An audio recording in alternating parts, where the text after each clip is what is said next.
નમસ્કાર, મારી Manjula Salani official YouTube ચેનલમાં આપ સૌનું હાર્દિક સ્વાગત છે. નમસ્કાર, આપની સાથે હું છું મંજુલા.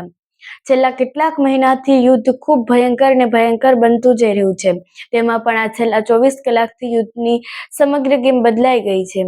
એ મધ્ય પૂર્વ એશિયાના યુદ્ધમાં ઘણા બધા દેશોને ખૂબ નુકસાન થઈ રહ્યું છે ને તેની વચ્ચે પણ જે અમેરિકા, ઇઝરાયલ અને ઈરાનના દેશો લડી રહ્યા છે તેમાં એકબીજા ફાઇટર જેટ અને હેલિકોપ્ટરથી ખૂબ લડી રહ્યા છે. એકબીજા સામે ભયંકર હુમલાઓ કરી રહ્યા છે અને તેમના ઇમ્પોર્ટન્ટ જે એરપોર્ટ અને અન્ય ઇમ્પોર્ટન્ટ જે સ્થાપત્યો અથવા કિલ્લાઓ છે ત્યાં બધે તેઓ હુમલાઓ કરી રહ્યા છે ને તેને ટાર્ગેટ કરી રહ્યા છે.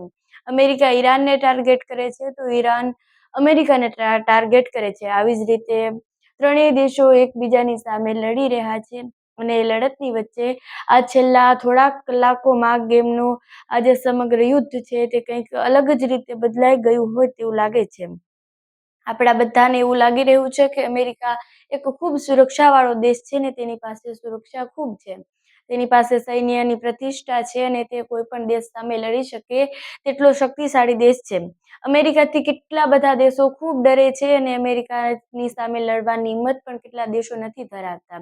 ત્યારે ઈરાન એ અમેરિકાને જડબાતોડ જવાબ દઈ રહ્યો છે અને અત્યારે જે અમેરિકાનું એક ફાઇટર જેટ હતું તેનામાં એ અમેરિકા સામે ગયું અને તેમના મોટા જે ફાઇટર જેટ છે અમેરિકાના એ ઈરાને તોડી નાખ્યા છે અને સાથે જ ઈરાનનો એવો દાવો પણ છે કે એમણે જેમનું જે મજબૂત એ મિસાઇલો અને અન્ય જે બીજા હેલિકોપ્ટર હતા એ બધા ડાઉન કરી નાખ્યા છે. સાથે જ એ ફાઇટર જેટમાં રહેલ પાયલોટ જીવંત હતા તો જીવંત પાયલોટને પણ ઈરાને કબજામાં લીધા છે.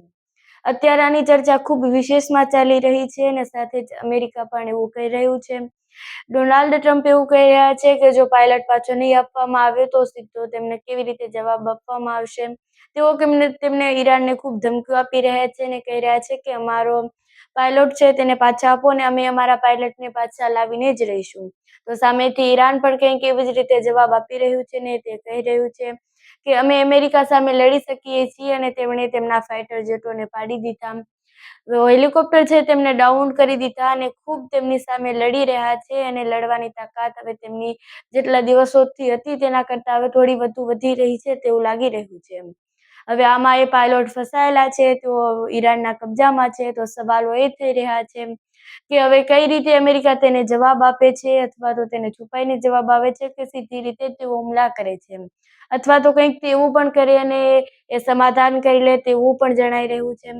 કદાચ આ વાતમાં સમાધાન થઈ જાય તો એ સમગ્ર વિશ્વ માટે સારું કહેવાય, પરંતુ જો એવું થાય તો એ સમગ્ર માટે કલ્યાણકારી કહેવાય, પરંતુ અત્યારે હજુ એવી કંઈ લાગી નથી રહ્યું કે એ અમેરિકા અને ઈરાન સમાધાન કરશે, કારણ કે બંને દેશો એકબીજાનો ખૂબ આક્રોશમાં છે અને બંને દેશોએ એકબીજાની સામે એવું ખૂબ આક્રોશથી લડી રહ્યા છે. તેથી યુદ્ધનું સમાધાન હજુ થોડા દિવસો શક્ય નથી તેવું લાગી રહ્યું છે.